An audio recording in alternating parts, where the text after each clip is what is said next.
What happens when a rape victim teaches the feminist theory of rape culture in a university classroom? That's my subject on today's Fiamengo file.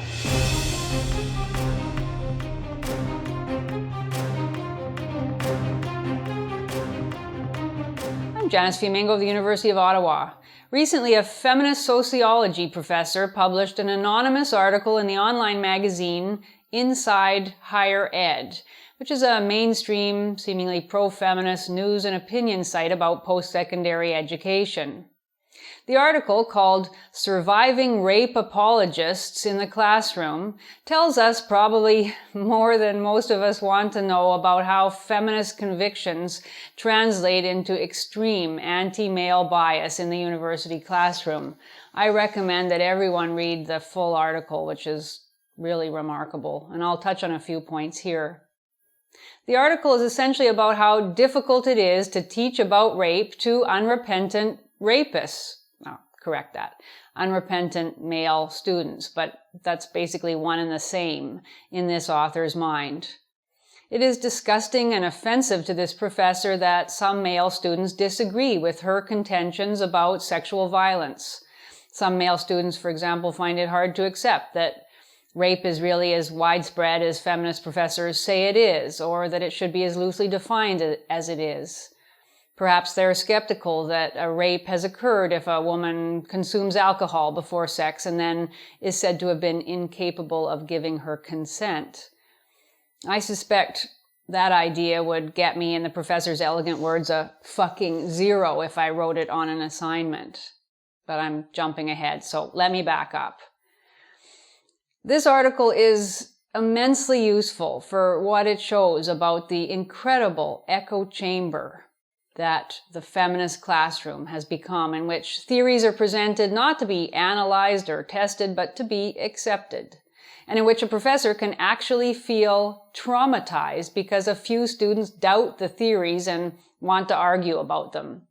In the heady old days of interactive pedagogy, instructors used to feel wild with joy when students felt strongly enough about any subject to try to challenge the instructor. But this instructor doesn't want male students to question. They are to listen and believe. And at best, they may come to recognize themselves for the unknowing rapists they likely are. Yes, you heard that right. The instructor actually informs us that not only do some students in her class come to realize that they themselves have been raped. Isn't feminist consciousness raising a wonderful thing? Not only that, but sometimes, quote, students learn that they have actually perpetrated rape and struggle to reconcile that with their images of themselves as good people and not one of those usually guys. Imagine using classroom time for this, convincing female students that the sex they regretted that time they were on holiday last year was really a crime because they didn't give an explicit affirmative at every stage of the proceedings, and convincing male students that what they thought was a mutually enjoyable consensual relationship was really sexual assault.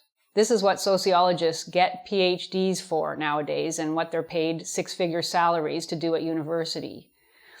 Unfortunately, from the instructor's perspective, too few men are willing to accept their culpability. Some of them, surprisingly, resist her insistence that they're all rapists, or at least rape facilitators. As the instructor tells us, quote, many feminist instructors, especially those who are women, know all too well what it is like to navigate the mansplaining of a few men students who would like to ardently deny that rape culture exists, end quote. Mansplaining, that mocking little word invented by the advocates of equality. According to this professor, mansplaining is what men do when they fail to accept that masculinity is coercive and predatory. I wonder if she calls them mansplainers to their faces.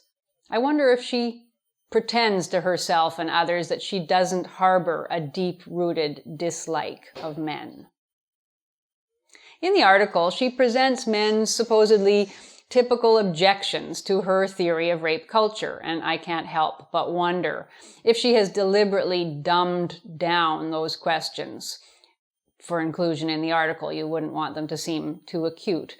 But even in the way she presents those questions, they're the kinds of objections that ordinary people might find reasonable. Questions about women's responsibility for their own safety, for example, or questions about feminist definitions. We can't tell from the article whether the professor deals with these questions in a professional manner. Maybe she does, but it's hard to imagine. I suspect she tells her students that asking questions in the first place makes them part of the rape culture that she's trying to enlighten them about. And she never seems to question what right she has in a supposedly secular university to demand that students accept her version of truth. The climax of the paper comes when the instructor reveals that she has herself been raped and that on a recent occasion when she had to grade an essay in which the student denied the feminist theory of rape, she had an emotional meltdown, which she tells us about in the clear expectation that we will all empathize. And it's worth saying that a fair number of the commentators on the article do empathize. She tells us that, quote, "As I went over his paper, I realized that I was reading a paper that sounded word for word like something the man who raped me would say. And not only did this sound like something my rapist would say, this student fit the same demographic profile as him, white college male between the ages of 18 and 22, end quote." Now, at first, it isn't clear what she means, whether she is telling us she was actually raped or whether she's just imagining what a rapist would say. Then once we're fairly sure she is referring to an actual rape, it seems possible at first that the instructor suspects that the student essay writer may be her actual rapist, but then we come to understand that she's experiencing a traumatic memory, and this is how she describes it. She says, quote, "I got up from my desk and went for a walk. I could not concentrate. I had plans to read a book later that afternoon, which were shattered by being thrown back," not the plans, her, I guess, "into a pit of traumatic, fragmented memories by this student's paper. I was furious at the fact that as an instructor I was expected to take his paper seriously and scared of what he might do if he did not like his grade. Although I knew it was unlikely that this student would literally try to rape me, his words felt so familiar that I began having trouble distinguishing him from the man that did. Their words were so frighteningly similar that the rational instructor side of my brain could not overpower the trauma survivor side," end quote. I can only guess that this professor has read a lot of trauma theory and that we're supposed to understand that her reaction is consistent with trauma, and perhaps it is. But she wrote this essay after the traumatic episode had passed, and what she presents here as a university teacher's statement about the difficulty of teaching resistant men is, in my opinion, outrageous. At the end of the essay, she expects to be congratulated that she summoned the courage to grade the student's paper. Perhaps we can assume that she no longer literally fears that the student is likely to rape her in revenge for a poor grade, but obviously she still does believe, or she wouldn't have written this article, that a man who objects to feminist theory can be logically linked to a man who rapes. Now forget the weirdness of her description, whether she means that the man who raped her actually argued with her about feminist theory during or after the alleged rape, or whether she was merely imagining what he might have said in his own defense if she had confronted him. It's not clear. I think it does say something about her inability to convey ideas in prose, but never mind. What is so remarkable is this idea, which I've never seen so baldly stated by an actual feminist in the classroom, that a man who gets angry at the feminist insistence that all men are potential rapists is a potential rapist, with his anger as the proof. This is the absurd and yet widely accepted circularity of feminist logic. I'm going to force men to sit and listen to me tell them that there is something in men in our present culture that makes rape not only a symbol, but also an all too likely outcome of all male-female relations. And if a man objects to that, if it fills him with rage at being so slandered, that just proves my point. And I've been raped, so don't you dare object to anything I'm saying. 0! The professor screams at her computer screen in an outburst of blind rage. You get a fucking 0. Well, this woman shouldn't be anywhere near university students, and she herself admits as much, at least indirectly, when she asserts that one of the most basic tasks of an instructor, to detach from the personal in order to be objective, is impossible for her. Quote, "How, I wondered, could I possibly evaluate the student's work in an unbiased fashion? Such a request would involve me living an entirely different life than the one that I have had." End quote.